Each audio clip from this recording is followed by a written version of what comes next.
অনেক পাপ আছে যে আমাদের এই পাপের মানে ভোগ করতে হয়, পাপের শাস্তি ভোগ করতে হয়। তবে সামনের দিকে ভবিষ্যৎ ভালো করার জন্য যা যা করা লাগে তবে করার জন্য প্রস্তুত আছি।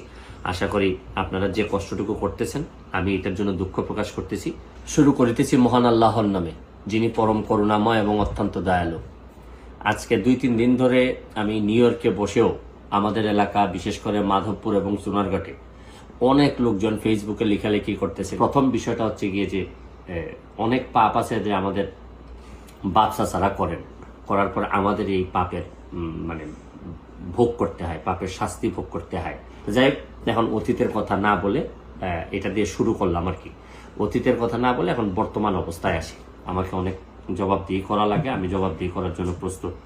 তবে দোষাদোষিত করবো, আমি সিদ্ধান্ত নিচ্ছি যে প্রয়োজনে আমি মাধবপুর সোনারঘাটে মহাসমাবেশ ডাকবো। এই মহাসমাবেশের মধ্য দিয়ে আমি হবিগঞ্জের সব যারা আছেন তাদেরকে একত্রিত হওয়ার কথা বলবো। আমি আরো যারা 3জন এমপি মহোদয় আছেন তাদেরও দৃষ্টি আকর্ষণ করতেছি, চলেন আমরা একত্রিত হই।